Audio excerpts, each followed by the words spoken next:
على رسوله الكريم اما بعد فاعوذ باللہ من الشیطان الرجیم بسم اللہ الرحمن الرحیم قد افلح من زکاها وقد خاب من دساها صدق اللہ مولانا العظیم وبلغنا رسولہ النبی الکریم الامین وَنَحْنُ عَلَى ذَلِكَ لَمِنَ الشَّاهِدِينَ وَالشَّاكِرِينَ وَالْحَمْدُ لِلَّهِ رَبِّ الْعَالَمِينَ رَبِّ اشْرَحْ لِي صَدْرِي وَيَسِّرْ لِي أَمْرِي وَاحْلُلْ عُقْدَةً مِّن لِّسَانِي يَفْقَهُوا قَوْلِي اللهم أرنا الحق حقا وارزقنا اتباعه وَأَرِنَا الْبَاطِلَ بَاطِلًا وَارْزُقْنَا اجْتِنَابَهُ اللهم أرنا الأشياء كما هي إن الله وملائكته يصلون على النبي يا أيها الذين آمنوا صلوا عليه وسلموا تسليما اللهم صل وسلم على سيدنا ومولانا محمد وعلى آل وأصحاب سيدنا ومولانا محمد وبارك وسلم وصل عليه الصلاة والسلام عليك يا رسول الله وعلى آلك وأصحابك يا حبيب الله الصلاة والسلام عليك يا شفيع المذنبين وعلى آلك وأصحابك یا رحمت للعالمین۔ انتہائی عزت و احترام کے لائق قابل تکریم معزز و محترم سامعین کرام، یہ جمادی الثانی کا مہینہ ہے اور اس کا تیسرا عشرہ ہے،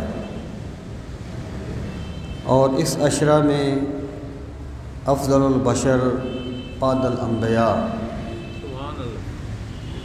خلیفہ بلا فصل سیدنا ابو بکر صدیق رضی اللہ تعالی عنہ کا یوم وصال ہے۔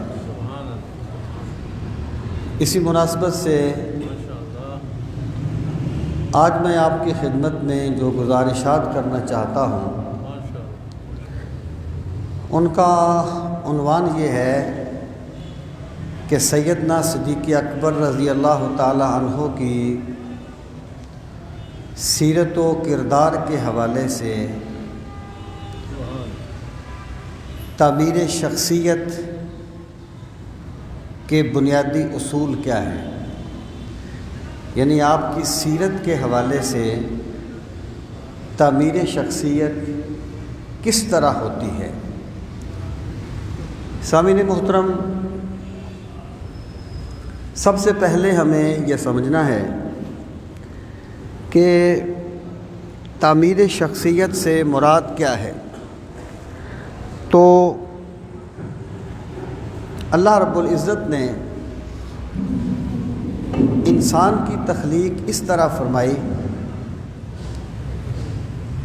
کہ انسان کو پیدا تو فرمایا فطرت سلیمہ پر، ما من مولود الا یولد علی الفطرہ، یعنی جب بچہ اس دنیا میں آتا ہے تو وہ کسی گناہ پر نہیں اس دنیا میں آتا، نہ وہ کسی صاف تختی کی طرح ہوتا ہے، بلکہ اللہ تعالیٰ انسان کو فطرت سلیمہ پر پیدا فرماتا ہے، جو اسلام کی فطرت ہے۔ اب یوں کہیے کہ اگر ماحول، معاشرہ اور غلط تعلیم وغیرہ انسانی فطرت کو مسخ نہ کرے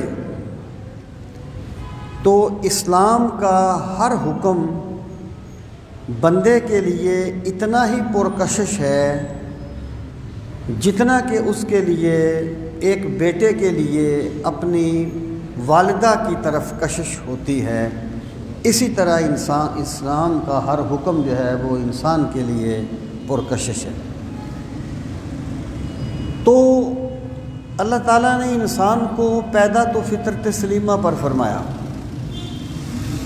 لیکن چونکہ انسانی زندگی کا جو مقصد ہے وہ آزمائش ہے، نبلوکم بالشر والخیر، ہم تمہیں آزمائیں گے شر اور خیر کے ساتھ۔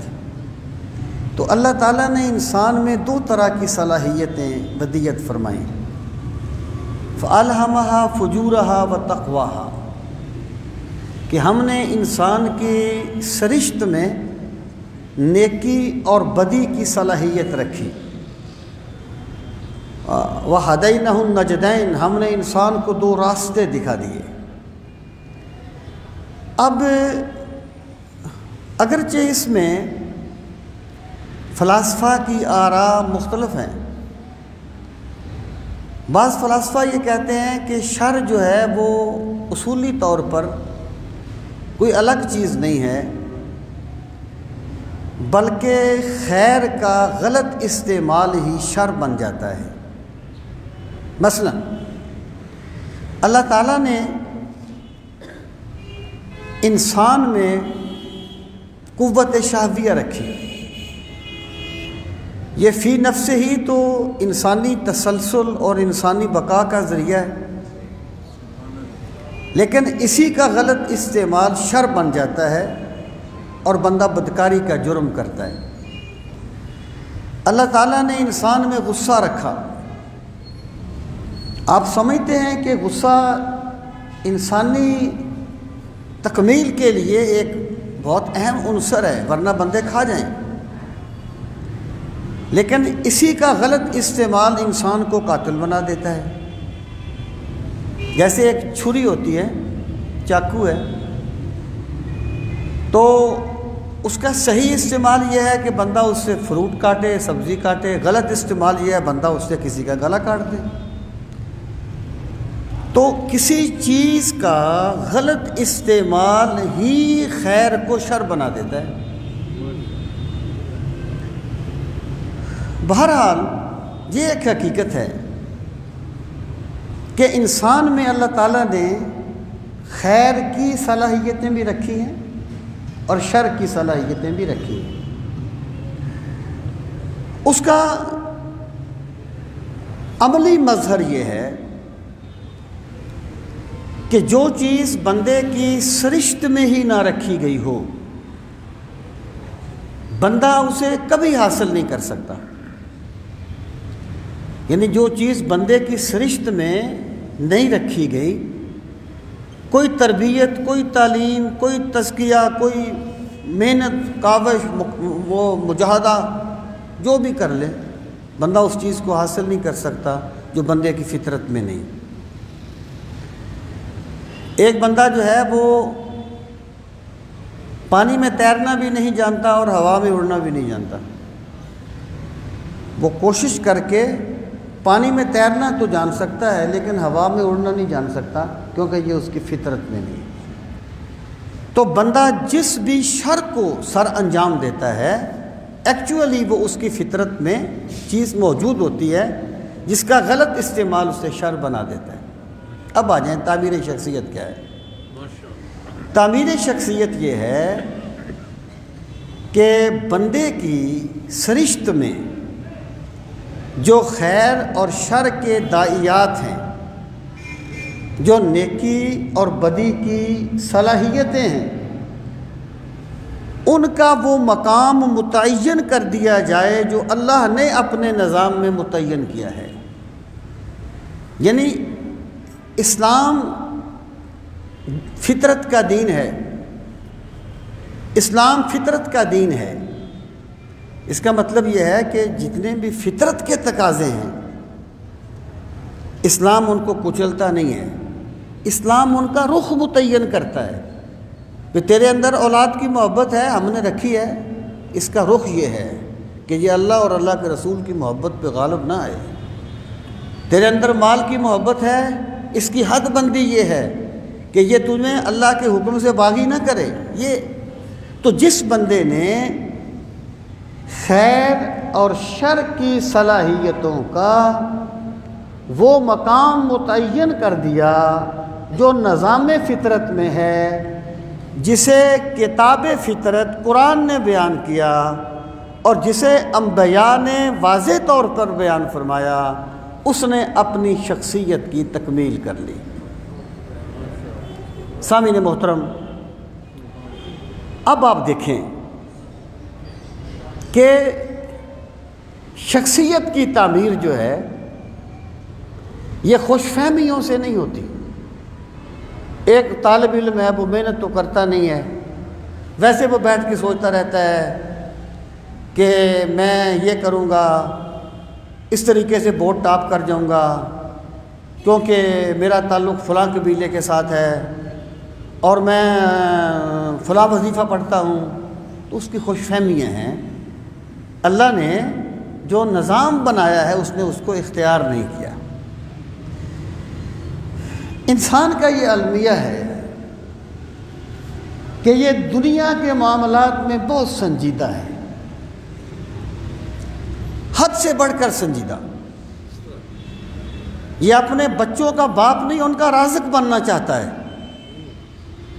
یہ تدبر، یہ فکر اہل و عیال، تم تو پروردگار بن بیٹھے، تم پروردگار نہیں ہو اپنے بچوں کے، تمہارا کام صرف کوشش کرنا ہے۔ تمہیں بچوں کو تمہاری وجہ سے اللہ رزق دیتا ہے یا تمہیں بچوں کی وجہ سے دیتا ہے، یہ میرا اللہ ہی جانتا ہے۔ بندہ حد سے آگے بڑھ جاتا ہے دنیا کے معاملات میں اور چاہتا ہے کہ میں اپنی 7 نسلوں کو امیر چھوڑ کے جاؤں، حالانکہ تیرا کام انہیں امیر چھوڑ کے جانا نہیں ہے، تیرا کام اپنی کوشش کر کے ان کو باوقار زندگی بسر کرنے کی تلقین کرنا ہے۔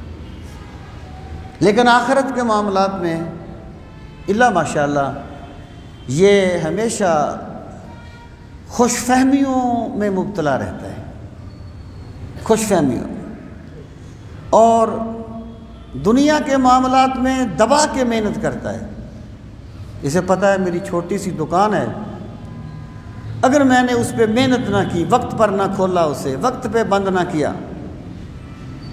گاہک کے ساتھ خوش اخلاقی سے میں پیش نہ آیا، تو میری چھوٹی سی دکان کامیاب نہیں ہوگی۔ لیکن آخرت کی ساری کامیابیاں وہ لفظوں کے ہیر پھیر سے حاصل کرنا چاہتا ہے۔ سامعین محترم، تعمیر شخصیت کے لیے بھی بندے کو کچھ کرنا پڑتا ہے۔ تعمیر شخصیت کا مطلب کیا ہے کہ ایک انسان اپنے آپ کو حق کے ساتھ وابستہ کر دے، حق اور دین اس کے لیے کوئی سٹور میں رکھی ہوئی چیز نہ ہو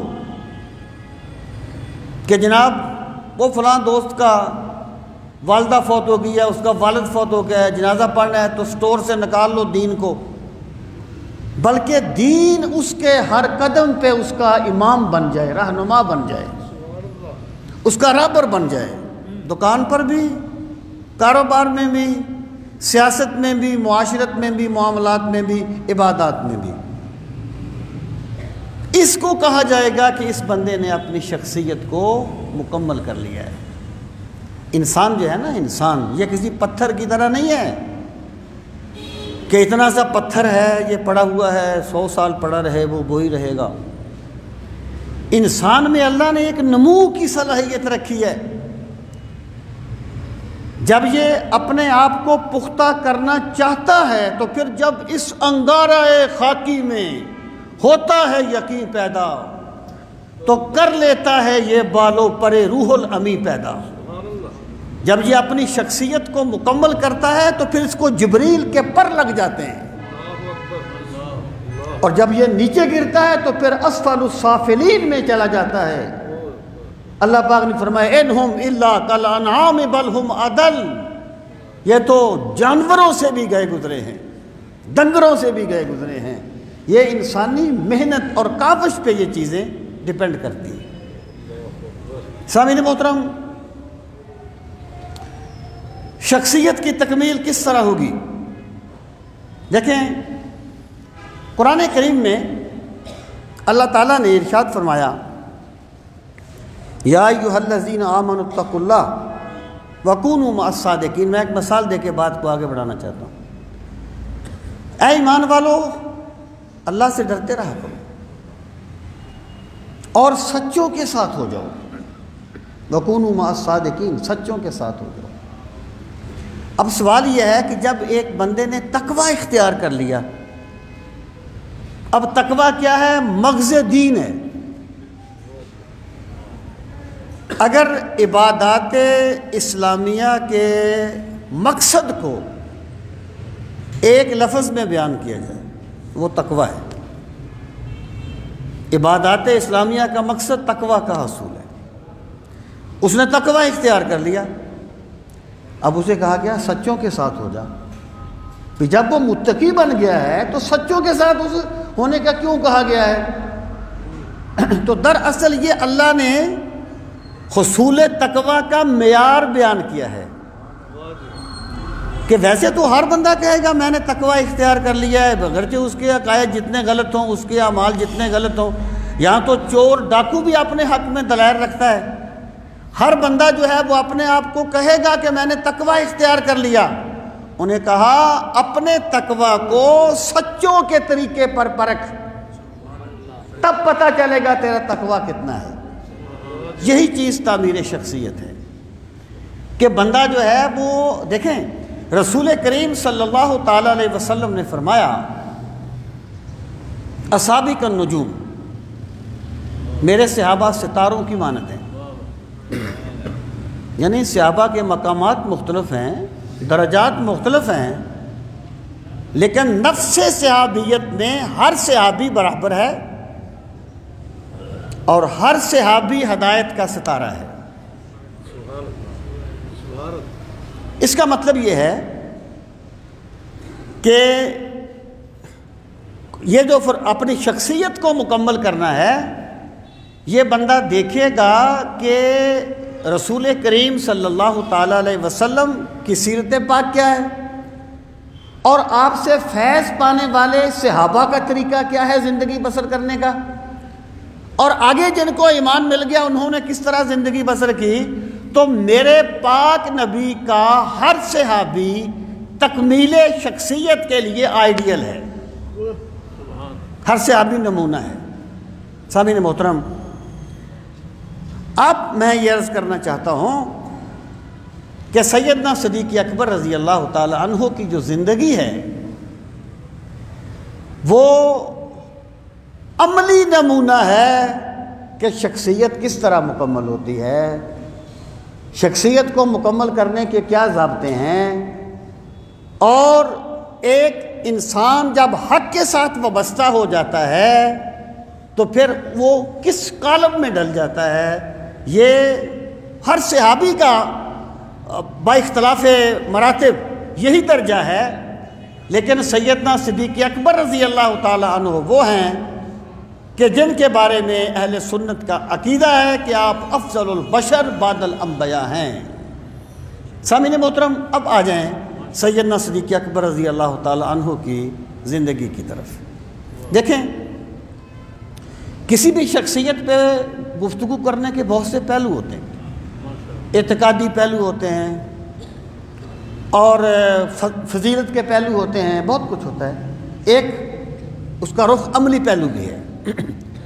تو میں تھوڑا سا عملی پہلو کو مزاجاً زیادہ ترجیح دیتا ہوں، اور اس کی وجہ یہ ہے کہ وہ ایک مفکر ہیں، انہوں نے ایک بات کہی، ان کی بات پہ ذرا غور کرنا۔ انہوں نے کہا ہمارے جو جلسے ہوتے ہیں یہ ہمیں احساس تفاخر کی غذا دیتے ہیں، عمل کی غذا نہیں دیتے۔ بڑی گہری بات ہے اس کی، یعنی یہ ہمیں احساس ماشاءاللہ یہ ہمیں احساس تفاخر کی غذا دیتے ہیں، اور یہ ہمیں خوش فہمیوں کی افیون دیتے ہیں، عمل کی غذا نہیں ملتی، جبکہ اصل چیز تو عمل ہے۔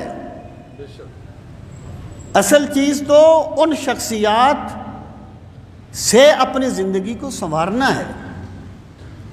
سامعین محترم، آپ ذرا سیدنا صدیق اکبر رضی اللہ تعالیٰ عنہ کی شخصیت پہ غور فرمائیں کہ قبیلہ ان کا قبیلوں کی ہسٹری میں کمزور ہے،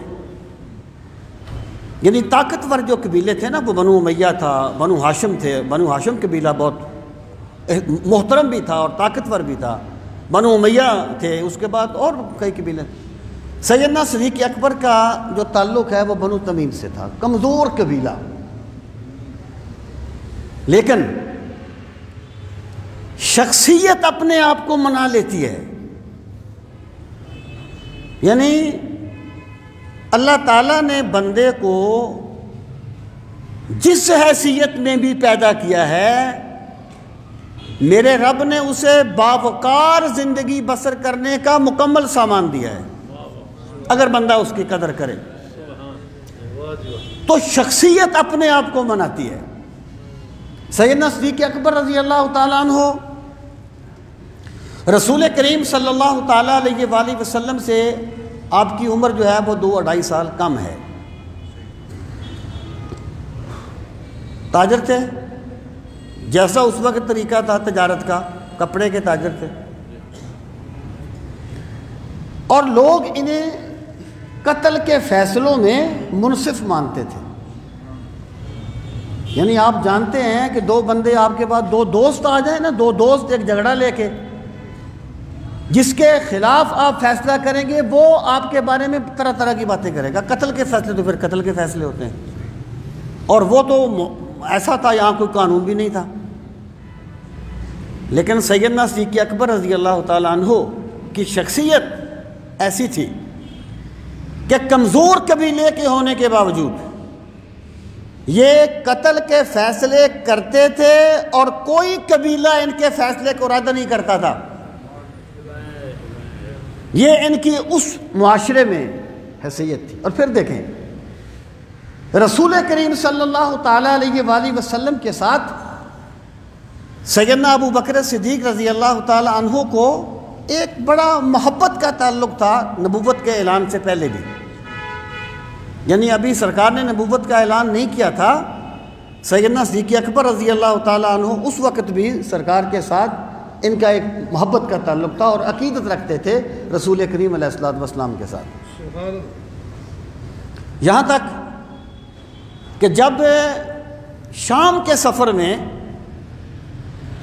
رسول کریم صلی اللہ تعالی علیہ وسلم اپنے ام محترم جناب ابو طالب کے ساتھ گئے، تو ابو بکر صدیق نے اس وقت جیسے آج گاڑیاں کرائے پہ ملتی ہیں، اس وقت غلام کرائے پہ ملتے تھے، سیدنا ابو بکر صدیق نے بلال کو، حضرت بلال کو ان کے آقا سے کرائے پہ لے کر شام کے سفر میں سرکار کے ساتھ بھیجا کہ سرکار کی خدمت کرنا، یعنی یہ ان کا قلبی تعلق تھا۔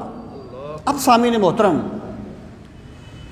اب آپ ایک اور حقیقت پہ غور فرمائیں کہ سیدنا صدیق اکبر رضی اللہ تعالی عنہ یعنی سرکار کے اپنے خاندان کے بعد، یعنی اس میں کوئی ہم گھنٹوں منٹوں کا نہیں کر سکتے کہ پہلے کس نے اسلام قبول کیا. بڑی سمپل سی بات ہے کہ جب سرکار کی زوجہ محترمہ نے سب سے پہلے اسلام قبول کیا تو آپ کی جو بیٹیاں تھیں انہوں نے بھی کوئی تردد نہیں کیا. تو یہ ایک جنرل سی تقسیم ہوتی ہے، اس کو اتنا ڈیپلی نہیں جانا چاہیے.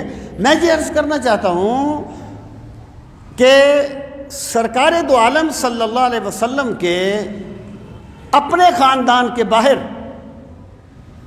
بڑے جو مرد تھے ان میں سب سے پہلے سیدنا ابو بکر صدیق رضی اللہ تعالیٰ عنہ نے اسلام قبول کیا. اچھا جو چھوٹی بات نہیں ہے، اس کی ذرا آپ طے میں جائیں پھر آپ کو تعمیر شخصیت کا ایک اصول ملے گا. بات یہ ہے کہ بندہ ہمیشہ ماضی کو یاد کر کے ٹھنڈی آہیں بھرتا ہے. یہ ہمیشہ ماضی کو یاد کر کے ماضی کی باتیں کرتے ہیں. یہ کبھی حال میں نہیں جیتا. یہ شہر میں آ جائے اسے گاؤں بڑا یاد آتا ہے. برائی نہیں میں کر رہا، میں ایک نیچر کی بات کر رہا ہوں. یہ انڈیا سے ہجرت کر کے پاکستان میں آ جائیں انہیں انڈیا کے گاؤں بڑے یاد آتے ہیں. اچھی بات ہے، یہ ایک طبی سی بات ہے، یہ کہ ایسی بات نہیں ہے. بندہ ہمیشہ ماضی کو یاد کرتا ہے. سامعین محترم، جو عظیم آدمی ماضی میں گزر گئے ان کی عظمت کو ماننا کوئی مشکل نہیں ہوتا. سیدنا ابراہیم علیہ السلام، آج یہودی کہتے ہیں ہم ان کی پیروی کرتے ہیں، عیسائی کہتے ہیں ہم ان کی پیروی کرتے ہیں، مشرک کہتے تھے ہم ان کی پیروی کرتے ہیں، اور اہل اسلام حضرت ابراہیم کی ملت پر ہیں. لیکن مجھے بتائیے حضرت ابراہیم جب اس دنیا میں موجود تھے تو کتنے لوگوں نے ان کا کلمہ پڑھ لیا تھا؟ جب آگ ٹھنڈی ہو گئی تھی اس وقت کیا نمرود مسلمان ہو گیا تھا؟ لوگ مسلمان ہو گئے تھے. میرے بھائی، پہلے گزرے ہوئے لوگوں کی عظمت کو ماننا مشکل نہیں ہوتا، اپنے زمانے کے عظمت عظیم لوگوں کو پہچاننا مشکل ہوتا ہے. رسول کریم صلی اللہ تعالی علیہ وسلم کی ذات گرامی، آج اگر کوئی بندہ کلمہ پڑھتا ہے نا، آپ کی عظمت کو سیلوٹ کرتا ہے، سبحان اللہ، بہت اچھی بات ہے. لیکن آج 1400 سال کی ہسٹری کھڑی ہے سرکار کے گرد. عظمت کو زمانہ مانتا ہے. اس وقت ایک بندہ جا رہا تھا مکے سے باہر، اسے ایک دوسرا بندہ ملا، اس نے کہا کہ مکے کی بات سنا.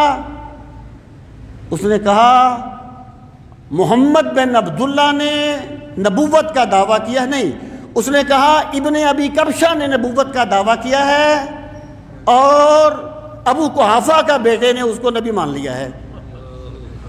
یعنی جب لوگ رسول کریم علیہ السلام کو ابن ابی کبشہ کہتے تھے، ایک تان کے اسلوب میں، جو مخالف تھے آپ کے تان کے اسلوب میں، اس وقت رسول کریم علیہ السلام کی عظمت کو ماننا، یہ دیکھیں مسلمہ حقیقت کو ماننا اور چیز ہے، اور حقیقت کو مجرد شکل میں دیکھ کے ماننا اور چیز ہے. سیدنا صدیق اکبر رضی اللہ تعالیٰ عنہ کا کمال یہ ہے کہ انہوں نے حق کو مجرد شکل میں پہچان لیا. جب ابھی یہ دائرہ نہیں تھا جو بعد میں بنا، جب رسول، دیکھیں شروع میں جب ایک بندہ اپنی دعوت دیتا ہے نا تو اس کو ماننا یہ عام بندوں کا کام نہیں ہوتا، یہ ان بندوں کا کام ہوتا ہے جنہیں اللہ نے بصیرت والی آنکھ عطا کی ہوتی ہے. اور جو بندہ اپنے زمانے کے بڑے لوگوں کو پہچان لیتا ہے وہی وقت کا جنید بن جاتا ہے، وہی بایزید بستامی بن جاتا ہے، وہی بندہ عظمتیں پا جاتا ہے. تو تعمیر شخصیت کا پہلا اصول سیدنا صدیق اکبر کی زندگی سے یہ ملتا ہے کہ لوگوں تقلید کے منتظر نہ رہا کرو، کہ لوگ کیا کرتے ہیں، اپنی بصیرت سے کام لے کر حق کو مجرد شکل میں پہچان لو، تب اللہ تمہیں عظمتیں عطا فرمائے گا۔ سامعین محترم، کسی صاحب نے کہا تھا، لیکن حضرت داتا گنج بخش حجویری رحمۃ اللہ تعالی علیہ، سید حجویر مخدوم امم مرکد پیر سنجر راہرم، لیکن ان کے زمانے میں جو لوگ تھے وہ تو خود فرماتے ہیں نا کہ میں کہیں گیا تو لوگ وہ خربوزہ کھا کے چھلکے مجھ پہ پھینکتے تھے۔ انہوں نے کہا اگر یہ بزرگ ہمارے دور میں ہوتے تو نہ جانے ہم ان کے ساتھ کیا رویہ اختیار کرتے۔ اس کی وجہ یہ ہے کہ ایک بات کو مجرد شکل میں مان لینا یہ بہت عظیم لوگوں کا کام ہوتا ہے، اور شاید بندہ جب کہ دین اس کی زندگی میں اتر کر اس کے وجود پہ چھا جائے، اس کو شاید اس کی کوئی جھلک مل جائے۔ اور صدیق اکبر رضی اللہ تعالیٰ عنہ وہ ہیں جو اپنی زندگی کا آغاز ہی اس بات سے کرتے ہیں کہ وہ حق کو اس کی مجرد شکل میں پہچان لیتے ہیں۔ اور سامعین محترم، یہ جو انہیں یہ مقام ملا کہ افضل البشر بعد الانبیاء، اس کی وجہ یہ تھی، اقبال نے کہا تھا امن الناس بر مولا ماں کلیم اول سینہ ماں، جب ہمارے کلیم نے سینہ پہ طور سینہ پہ کھڑے ہو کے آواز لگائی تھی تو ابو بکر صدیق نے سب سے پہلے ان کی آواز پہ لبیک کہا تھا۔ سامعین محترم، پھر آپ دیکھیں، اب انہوں نے اسلام قبول کر لیا تو جب بندہ سنجیدگی دکھاتا ہے نا کسی چیز میں، پھر وہ اس کے لیے کوئی قربانی بھی دیتا ہے۔ یعنی اگر ایک بندہ حق کے ساتھ وابستگی کے دعوے تو بڑے کرتا ہے، لیکن نہ وقت دیتا ہے، نہ پیسہ لگاتا ہے، نہ کوئی قربانی دیتا ہے، تو اس بندے کی شخصیت ادھوری ہے۔ اگر اس نے اپنی شخصیت کی تکمیل کی ہوتی تو وہ حق کے لیے اپنی قربانیاں پیش کرتا۔ اور یاد رہے، حق اپنی صداقت کے لیے کسی کی قربانیوں کا محتاج نہیں ہے، بلکہ بندہ محتاج ہے کہ وہ قربانیاں دے۔ اور جس بندے نے حق کے لیے کوئی بھی قربانی دے دی، اسے اللہ کا شکر ادا کرنا چاہیے کہ میرے رب نے مجھ سے قربانی لی ہے۔ ایک صوفی نے کہا تھا کہ کام پر نازا مت ہو، کام لیے جاتے ہیں کیے نہیں جاتے، کام بندہ نہیں کرتا مولا منتخب کر لیتا ہے۔ سیدنا صدیق اکبر رضی اللہ تعالیٰ عنہ کو کلیم اول سینہ ماں بننے کے لیے میرے مولا نے منتخب کر لیا تھا۔ اور حضرت ابن مسعود فرمایا کرتے تھے کہ لوگوں سرکار کے صحابہ کے بارے میں باتیں نہ کیا کرو، اللہ نے جس کو چاہا اپنے نبی کی صحبت کے لیے چن لیا، جس کو چاہا اپنے نبی کی صحبت کے لیے منتخب کر لیا۔ سامعین محترم، اب سیدنا صدیق اکبر رضی اللہ تعالیٰ عنہ نے، اور پھر ایک اور بات بھی آپ یاد رکھیں کہ دوست اپنے دوست کی عظمت کے بہت کم قائل ہوتے ہیں۔ زمانہ مان جاتا ہے، دوست نہیں مانتے۔ جو بندہ دوست ہونے کے باوجود اپنے عظیم دوست کی عظمت کو مانتا ہے، وہ بہت بڑا حق کو دیکھنے والا ہے۔ اللہ نے اسے بصیرت کا نور آخری حد تک عطا کر دیا ہے۔ اور سیدنا صدیق اکبر رضی اللہ تعالیٰ عنہ مسلمان ہوئے، تاجر تھے، جب وہ مسلمان ہوئے تو ان کے پاس 40,000 درہم تھے اس وقت، 40,000 درہم، جو انہوں نے سارے کے سارے رسول کریم علیہ الصلوۃ